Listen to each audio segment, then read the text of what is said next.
Another way it's going to help you find that tone is learning how to describe the tone. It's like an interesting description of a sense is the way they describe wine. Wine is they use these flowery descriptions about how the aftertaste of the wine. There's a lingering hint of this and that. If you can apply these type of techniques to a tone, it'll do two things. It'll help you describe the tone you want. It'll make you more in touch with the tone, as opposed to being loud and balanced doesn't mean a thing. Everybody wants loud and balanced. You need to think specifically what you want to get out of the guitar, how you want it to be. And it's an interesting thing to start using words for describing tone. How you can come up with it. Well, hit me with some words for tone. How would you describe it? Loud, balanced, mellow's good. Meaty. Meaty's good. Crisp. Meaty says a lot. Yeah, crisp is good. Dry. Dull. Dry is good. Dull is good. Lively. Lively's good. Deep. Deep's good. Responsive is good. Crispy. Woody's good. Crispy's good. Tinny. Separation. Tinny. Separation's good. Versus blended or Yeah, exactly. Yeah. distorted. Yeah, distorted's okay. Yeah, that's more of a characteristic than Sustained. Sustained's good. Yeah. Shimmer. Shimmer's good. Full. Full's good. Dynamic response. Dynamic response good. Yeah.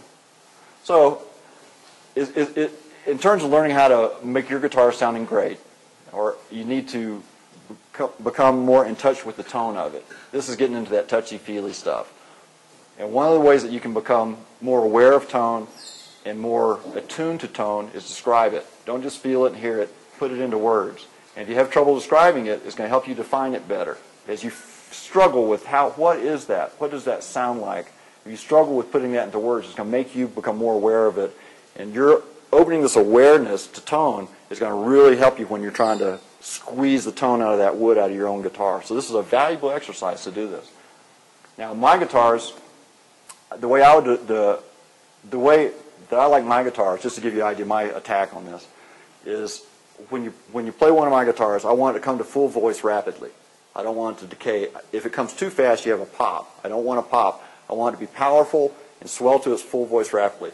During the playing part of the tone, I want it to be balanced. I don't want the C to change personalities as you move up the neck, or the D's to change personality. I want it to be the same guitar in every position as you go up and down the neck. I want that D string to ring just as loud as the A string.